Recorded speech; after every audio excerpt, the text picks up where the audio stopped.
देखिए 1 अक्टूबर को एग्जाम हुआ और बहुत सारे लोग पकड़े गए और मुझे लगता है कि पकड़ के सबको छोड़ भी दिया गया होगा। ठीक है ना।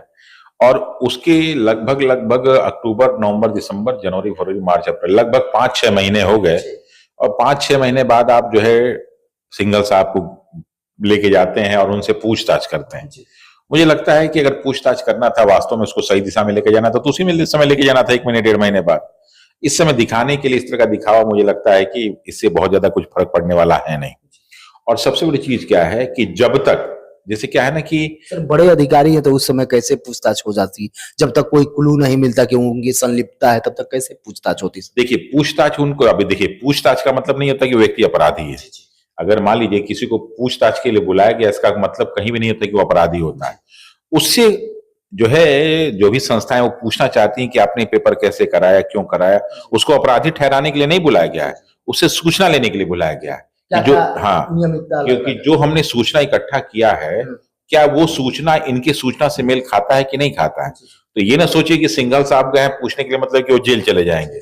उनसे पूछा गया कि जो आपने परीक्षा को प्रश्न पत्र बनवाया, जो आपने पैटर्न बनवाया, जिन लोगों को आपने शामिल कराया, उसका बेस क्या था, उसका आधार क्या था, वो मिलान करने के लिए बुलाया गया।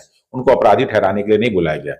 तो इसलिए इससे बहुत ज्यादा भी फर्क पड़ने वाला नहीं है जब तक सूचनाओं की जानकारी ना हो जाए। लेकिन सबसे बड़ी चीज क्या है ना कि इतने सारे एग्जाम जो क्या नाम है आउट हुए, पेपर आउट हुए, कितने लोग को सजा हो पा रही है? कोई नहीं।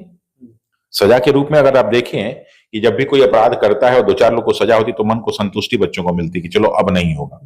लेकिन कहीं भी देखिए इस तरह का काम नहीं हो रहा है।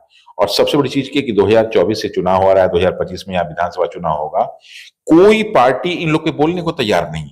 क्यों नहीं बोलने की तैयार है? उसका एक मेन कारण क्या है कि इसमें धांधली करवाने में सभी पार्टियां संलिप्त हैं। सभी पार्टियों के नेता। क्यों? कारण क्या है कि वो पार्टी का बड़ा नेता नहीं संलिप्त है, उसको जो छोट भैया नेता है वो सब सारा का सारा जो है पैसा मैनेज करते होंगे और करने के बाद पार्टी के फंड में डायरेक्ट न जमा करके उनके जो है रैली को आयोजित कराना, लोगों को ले जाना, इसमें खर्च करते होंगे। तो ये सारी की सारी प्रक्रिया में पैसा तो लगता ही है। चुनाव हो रहा है, इसमें जो है हजारों करोड़ रुपए खर्च होने वाला है, तो ये पैसा कहां से आएगा? चुनावी बॉन्ड वाला देखा आपने हिसाब किताब। तो जितनी भी पार्टियां हैं, खासकर बिहार में जितनी भी पार्टियां हैं, चाहे किसी पार्टी की बात कर लें, एक भी पार्टी छात्रों के हित में, चाहे पक्ष के विपक्ष में, कहीं कहीं खड़ी नहीं रही। पुलिस के विरोध में किसी ने कहा बोला? किसी ने कुछ नहीं बोला, अंत तक नहीं बोला। किसी ने सचिवालय वाले में कुछ नहीं बोले, बीसीसीआई में नहीं बोला, दरोगा में कुछ नहीं बोला। कुछ लोग थोड़ा बहुत हल्का फुल्का बोल के शांत हो जाते हैं। क्यों? क्योंकि उनको मालूम है कल पता नहीं किसके साथ मिलकर सरकार बन जाए। तो जो आज विपक्ष में, कल पक्ष में, जो पक्ष में आज विपक्ष में। अच्छा, सबसे बड़ी चीज क्या है कि बिहार एक ऐसा राज्य है जहां पे जाति और धर्म के नाम पे सारे बच्चे बटे हुए हैं। यहाँ युवा पीढ़ी की कोई कमी नहीं है, बच्चों में साहस की कमी नहीं है, हिम्मत की कमी नहीं, लेकिन यूनिटी की कमी है। बच्चे एकजुट होकर अपनी मांग नहीं रख पाते हैं। एक सोचिए कि एक व्यापारी जिसकी संख्या जो है लाखों में होती है, सैकड़ों में, हजारों में होती है, वो अपनी मांग रख लेते हैं सरकार के पास। एक जाति के जो है 20,000 लोग इकट्ठा होते हैं, 50,000 लोग इकट्ठा होते हैं और जाके अपने नेता के लिए जो है टिकट मांग लेते हैं। लेकिन यहाँ पे जो युवा हैं, जिनकी कोई जाति, जिनका कोई धर्म नहीं होना चाहिए, जिनकी संख्या करोड़ों में है, इन्हें सारे छात्रों को अगर मिल के प्रयास करें तो क्या इनकी बातें नहीं सुनी जाएंगी? लेकिन ये सब करते ही नहीं। अच्छा, अब ये कहें कि कोई लीडर बने, अरे खुद तुम लीडर बनो।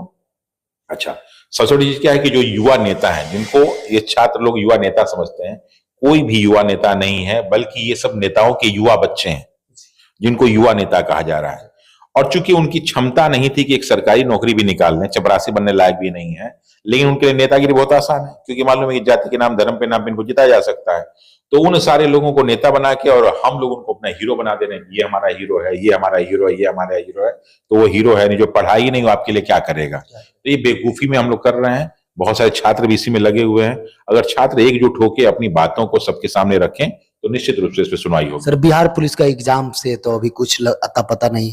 देखिए अभी तो जो है सारा का सारा ये छानबीन चल रहा है, लेकिन मुझे लगता है कि जब जून में सरकार बन जाएगी तो बनने के बाद इस प्रक्रिया को बहुत तेजी से लाना पड़ेगा। लाना क्यों पड़ेगा कि देखिए 2024 के चुनाव में हारने जीतने के बावजूद भी बहुत सारे राजनीतिक समीकरण चेंज होने की संभावना होगी। ऐसा नहीं कि आप सोचिए कि जो बन गया सो बन गया, वो भी अभी टूट फूट होने की संभावना होगी।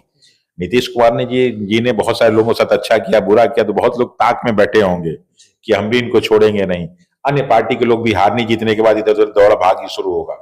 तो ऐसे कंडीशन में निश्चित रूप से 2025 के चुनाव पे जो है बहुत जल्दी उसकी प्रक्रिया शुरू हो सकती है।